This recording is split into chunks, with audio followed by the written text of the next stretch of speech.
주가가 굉장히 많이 빠졌고 이제는 저평가라고 할 수 있을 만한 상황에 놓였습니다. 해외에서도 점유율을 굉장히 많이 확대를 하면서 해외에서도 팔로를 많이 확대해 나가고 있다는 게 중요해요. 여기서 이제 성장이 정체되는 게 아니라 우리나라에서 이미 많이 잘 해먹고 해외에서도 이 비즈니스 모델을 가지고 확장을 잘 해나가고 있다는 거를 우리가 이제 눈여겨보면 될 것 같아요. 성장률이 상당히 빠르게 나와주고 있다라고 보시면 될 것 같아요.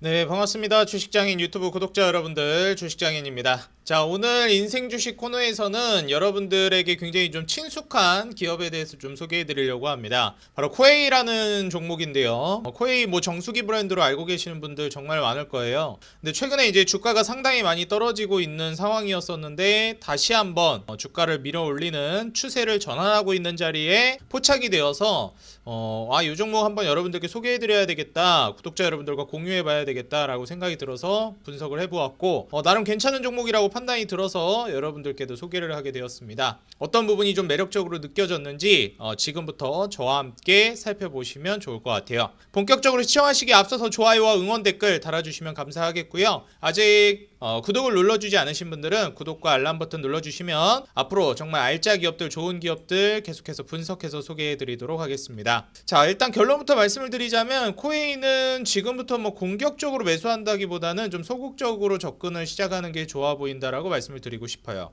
현재 시가총액이 한 4조 정도 되고 있는 종목인데요. 사실 이제 주가가 어디서부터 떨어졌나라고 해가지고 좀 돌려보기 시작하면 긴 호흡으로 봤을 때 주봉상 차트로 한번 보도록 하겠습니다. 2016년도에 직전에 이제 최고점을 찍었었던 11만 원대 이제 주가를 보여줬었고, 그리고 2017년, 18년까지도 요 11만 원 위에서 주가를 어느 정도는 유지를 해줬어요. 근데 이게 이제 2018년도 넘어오면서 이때부터 이제 주가가 빠지기 시작합니다. 2018년도에는 정말 이제 주요 이벤트가 있었죠.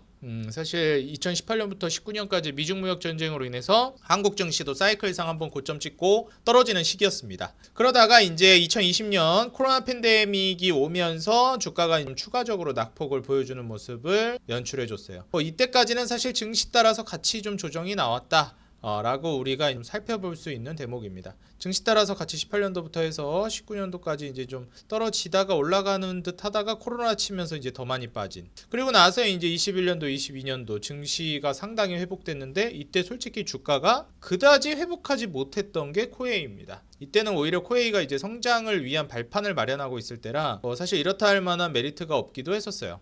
상단 고점도 뭐 한 9만 원 정도까지 찍어줬고, 그리고 나서 다시 한번 증시가 또 무너지면서 긴축 기조로 접어드니까 주가가 또 떨어집니다. 그러면서 이제 23년도 39,600원, 대략 4만 원 정도 주가까지 떨어졌었는데 최근에 이제 추세 전환을 하는 움직임을 살짝 보여주고 있는 흐름이다라고 여러분들이 보시면 될 것 같아요. 지금 주봉상으로도 120선 위로 아직 올라서지는 못했기 때문에 저는 기술적으로 요 120선 위로 완벽하게 안착을 했을 때, 그 위로 자리를 잡았을 때 매수를 좀 고려해 보시는 게 좋을 것 같다 라고 말씀을 드리고 싶고요. 현재 일목기준상으로는 기준선 위로 전환선이 올라가 있고 기준선도 상방 추세로 돌아섰고 구름대도 이제 저군으로 빨간색 구름으로 좀 전환이 되는 흐름이라 저는 요 이제 회색선이 지금 120선이에요. 이동평균선 주봉상 120선인데 요 위로만 이제 올라오면은 좀 추세적으로 괜찮은 흐름이 되지 않을까 예상이 됩니다. 월봉상으로도 나쁘지 않고 일봉상으로도 그 위로만 좀 올라가면 좋을 것 같다라고 저는 좀 보여져요. 자, 그러면 현재 이 종목이 좀 매력적인지를 봐야 하는데 외인들의 매수세가 최근에 좀 들어오고 있었고, 그리고 연기금의 매수세도 상당히 오랜 시간 좀 지속되어 왔던 종목입니다.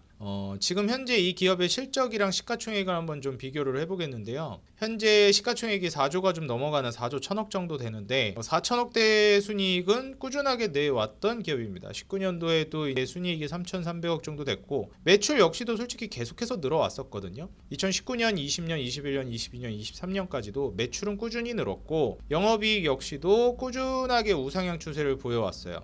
그 다음에 순이익 역시도 꾸준하게 이제 우상향 추세를 그래도 보여왔던 종목입니다. 올해뿐만 아니라 내년까지도 매출, 영업이익, 순이익이 계속해서 성장할 걸로 예상이 돼요. 좀 이상하지 않나요? 2019년도부터 해서 2023년도까지 사실 이제 매출이나 영업이익, 순이익이 트리플 성장을 지속해왔던 기업인데도 불구하고 주가가 오르는 기미를 보여주지 않고 오히려 18년도, 19년도뿐만 아니라 계속 주가는 하락했다라는 겁니다. 사실 이런 부분들이 저는 어떻게 보면 좀 이상한 종목이고, 이런 이상한 종목들은 다시 자기 자리를 찾아간다라고 생각을 해요. 결국 본질은 돈을 잘 벌고 있느냐, 돈을 잘 벌어서 이익을 많이 남기고 있느냐가 투자의 저는 본질이라고 생각을 하고요. 그 추이 자체가 굉장히 중요하다라고 생각을 합니다. 그런데 이제 외부적인 요인으로 인해서 주가가 떨어진다고 생각을 해요. 뭐 예를 들면은 좀 이제 고평가를 받고 있었다고 볼 수도 있는 것이고요. 그 다음에 이제 외부적인 증시 요인이라든지 금리 요인이 압박을 했을 가능성도 있다라고 보고 있습니다.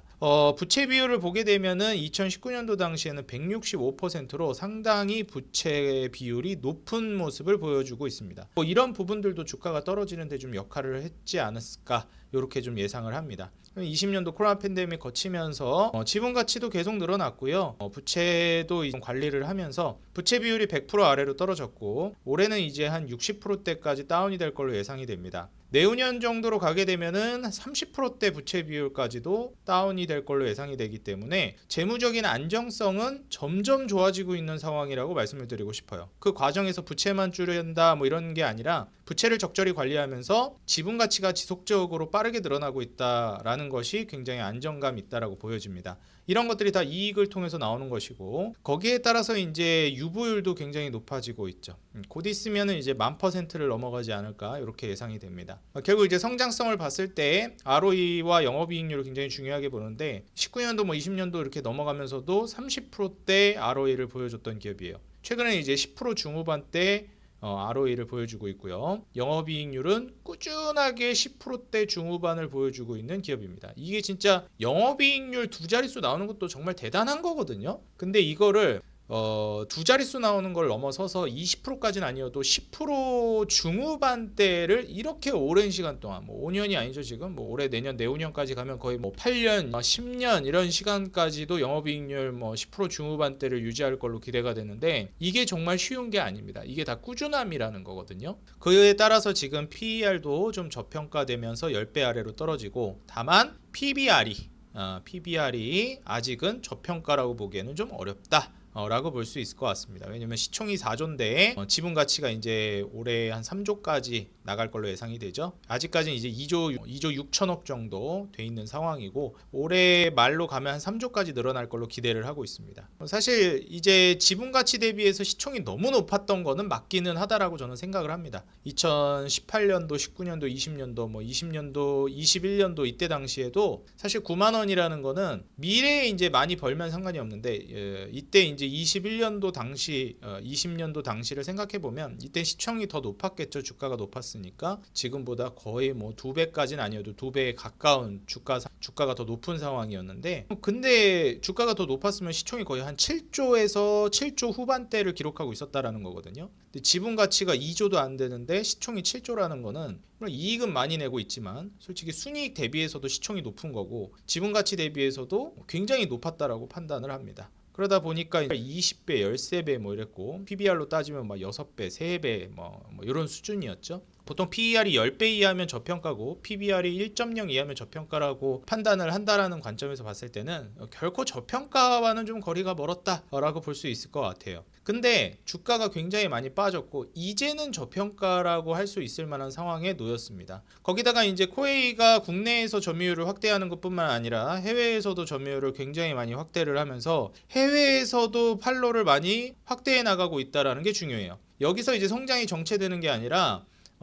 우리나라에서 이미 많이 잘 해먹고 해외에서도 이 비즈니스 모델을 가지고 확장을 잘 해나가고 있다라는 거를 우리가 이제 눈여겨보면 될 것 같아요. 일단 기본적으로 이제 말레이시아 사업부가 최근에 조금 부진하다 이런 얘기가 있는데, 사실 말레이시아에서도 굉장히 좀 확장을 많이 했기 때문에 그렇게 됐다라고 보고 있습니다. 보시게 되면 18년도, 19년도, 뭐 21년도, 22년도까지도 수출이 꾸준히 증가했어요.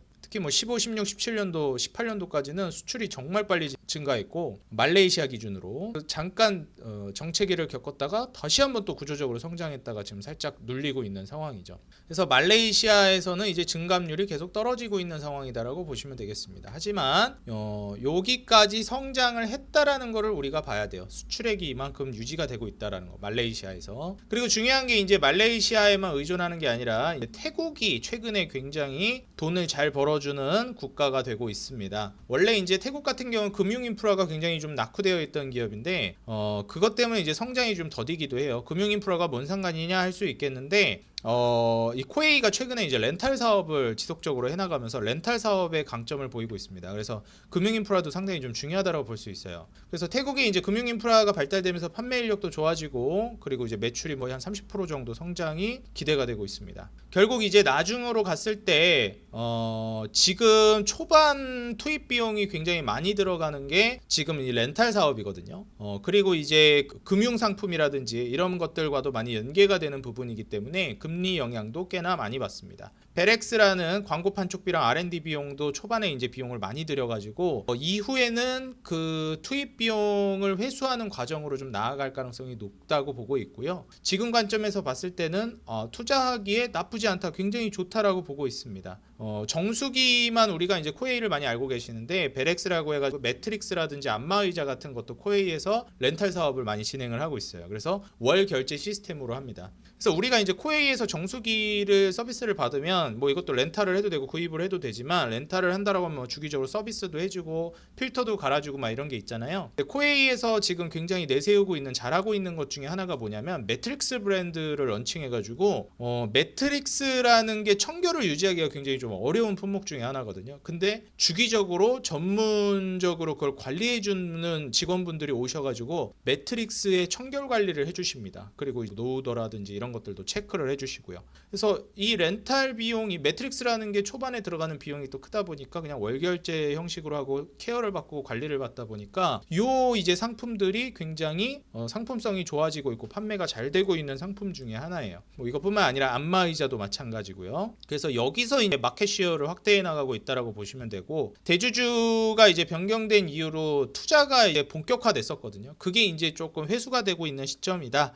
라고 여러분들이 좀 보시면 될 것 같아요. 방금도 말씀드렸지만 렌탈 사업이라는 게 원래 초반에 비용이 엄청 많이 들어가는데 지금 현재 상황에서는 회수가 어느 정도 됐고 그걸 통해서 앞으로 이제 매출 극대화라든지 이익 극대화가 나올 가능성이 높아졌다라고 여러분들이 보시면 될 것 같아요. 그래서 태국과 말레이시아 그리고 미국을 기준으로 해가지고 성장성이 나와주고 있다. 국내는 이미 어느 정도 대부분 점유율을 좀 확보했다라고 좀 보여져요. 여기도 나오지만 정수기, 공기청정기, 비데 같은 것들도 환경가전 부분으로 분류를 해가지고 렌탈 비즈니스 개념으로 도입을 하고 있습니다. 이게 어려운 게 아니에요. 렌탈 비즈니스라는 게 할부 개념으로 한다라는 거예요. 이용료 개념으로 월결제 시스템으로 상품을 판매하고 있다라고 보시면 되겠습니다. 그래서 여기 보시면은 신규 브랜드죠. 슬림 앤 힐링 케어 신규 브랜드 베렉스가 아니죠, 죄송합니다. 비렉스, 스마트 매트릭스랑 페블 체어, 안마베드 이런 제품들이 지금 시장에서 성공적으로 안착을 하고 있습니다. 태국 법인 여기도 나오죠. 성장률이 상당히 빠르게 나와주고 있다라고 보시면 될 것 같아요. 그러다 보니까 이런 이제 매출 성장세가 나오고 있는 거죠. 요 속도로 가게 되면 이제 6.71배, PBR이 1.0 근처까지도 나올 걸로 예상이 되고요. 그 다음에 이제 배당 같은 경우에도 현재 순이익이 계속 늘어나고 있다 보니까 배당금이 꾸준히 증가하고 있는 모습을 확인할 수 있거든요. 이때 2019년도에 배당금을 말도 안 되게 많이 줬을 때를 제외하면 대략 20% 정도의 배당 성향을 계속 유지하려고 하는 거를 확인할 수가 있어요. 지금 현재 요거를 보시면 아시겠지만 이때 특이 케이스인 요때를 제외하고는 22%, 19%, 21%, 21%, 지금 근 4년 동안 코로나 팬데믹 이후에 배당 성향을 20%를 유지하려고 하는 게 보여지죠. 그래서 순이익에서 20%를 떼서 배당으로 준다 라고 보시면 되는데 이 이익이라는 게 계속 늘어나고 있어요. 제가 지난번 영상을 통해서 배당주 투자를 하실 때 배당 성향이 어떤 수준을 유지하려고 하는지 이런 것들을 좀 봐야 되는 것도 있는데, 이익이 계속 늘어나야지 배당을 더 많이 줄 거 아니에요. 이익이 주는데 배당 더 많이 주는 건 좀 힘든 일이잖아요. 근데 지금 이 기업은 봤을 때 배당 성향이 20%를 유지하려고 하는 게 눈에 보인다. 그렇기 때문에 이익만 늘어난다라고 하면 20% 배당 성향을 받을 걸로 기대가 되는 기업이기 때문에 거기에서 배당금이 얼마나 늘어날지 우리가 계산을 대략적으로 해볼 수가 있어요. 올해랑 이제 내년, 내후년까지 3년 정도는 계속해서 사업 확장이 이루어지고 이익이 늘어나는 구조로 가고 있기 때문에 배당은 더 늘어날 걸로 예상이 됩니다. 올해 뭐 1200원에서 1250, 1300, 1350 대략 50원씩 계속 늘어나고 있는데 현재 이익이 늘어나고 있는 추세로 봤을 때는 내후년 정도로 갔을 때는 2026년, 올해가 2024년이니까요. 25년, 26년으로 가게 되면은 아무리 못해도 이제 배당금 한 1,500원 정도를 기대해 볼 수 있는 부분까지 가지 않을까 이렇게 예상이 됩니다. 그럼 이제 1,500원까지 배당금이 올라갔다라고 하면은 지금같이 싼 주가에 이제 매수를 했다라고 가정을 하면은 배당 수익률도 상당히 우리가 크게 기대를 해볼 수가 있다라고 생각을 해요. 2023년 종가 기준으로 2.36%가 나왔으니까 이때 2023년 종가가 이때쯤이거든요. 12월 28일 종가가 이제 57,200원이네요. 지금 57,200원보다 주가도 더 싸죠? 그러면은 이제 만약에 150원 정도 더 배당금이 올라간다라고 했을 때는 배당 수익률도 더 올라가겠죠. 3% 넘어갈 수도 있을 것 같습니다. 그래서 이런 식으로 이제 코웨이를 지금 장기간의 하락세 이후에 고평가 논란에 좀 시달릴 수 있을 만한 주가 상황이었는데 이제는 사실 고평가라고 보기는 어렵다. 저평가되어 있고 기술적으로도 추세 반전이 이루어지고 있는 기업인 것뿐만이 아니라 해외 시장에 있어서도 판로를 개척하고 있는 시장 확장성을 보여주고 있는 렌탈 사업 부분이 잘 나가고 있는 기업이라서 지금 횡보하고 있는 박스권에서 매집을 진행한다라고 하면은 뭐 지난번에 말씀드렸던 배당주들 뿐만 아니라 솔직히 지난번에 말씀드렸던 기업 정도는 아니지만 이 기업도 배당도 나쁘지 않게 받으면서 주가 상승을 좀 기대해 볼 수 있는 종목이다. 지금 추세가 전환되고 한 차례 횡보하면서 쉬어가고 있는 흐름인데 이때 매집을 해나가기에 상당히 괜찮은 종목이다라고 말씀을 드리고 싶어요. PR 10배로 기준으로 산정을 하면 내후년에 순이익이 6천억이 넘어갈 걸로 기대가 되는데 시총 6조까지도 기대해 볼 수 있다라는 거거든요. 주가 한 50% 정도는 올라가는 걸 기대해 볼 수 있는 거니까 지금 추세 그대로 잘 타고 가고 혹시라도 조정이 나오면 분할 매집을 잘한다라고 했을 때 뭐 한 11만 원, 10만 원 선 근처까지는 주가 상승 노려볼 수 있을 것 같습니다. 최소한 20년도, 21년도 달성했던 9만 원 정도 주가는 무리 없이 좀 가지 않을까라고 좀 개인적으로 생각을 해서 길게 보시면서 9만 원 정도까지 내다보면서 아래로 분할 매집을 해나가시면 배당도 잘 받으시면서 주가 차익 노리기에 정말 괜찮은 종목이다. 비즈니스 모델도 상당히 합리적이고 재무적으로도 안정성이 있으니까 투자 한번 고려해 보시기 바라겠습니다. 오늘 여러분들께 소개해드린 종목 코웨이라는 종목인데요. 아마 우리 구독자 여러분들에게도 상당히 친숙한 브랜드가 아닐까 생각이 들어요. 지금부터 이제 저평가되어 있는 자리에서 투자 고려해 보시면 좋을 것 같고요. 모두 대박 나시고 코웨이 통해서 좋은 수익 거두어 보시기 바라겠습니다. 지금까지 주식장인이었고요. 영상이 도움이 됐다 하시는 분들은 좋아요와 응원 댓글, 구독과 알람 버튼 부탁드리겠습니다. 다음 영상을 통해서 더 돈 되는 정보, 도움되는 종목 가지고 돌아오겠습니다. 행복한 하루 되세요. 감사합니다.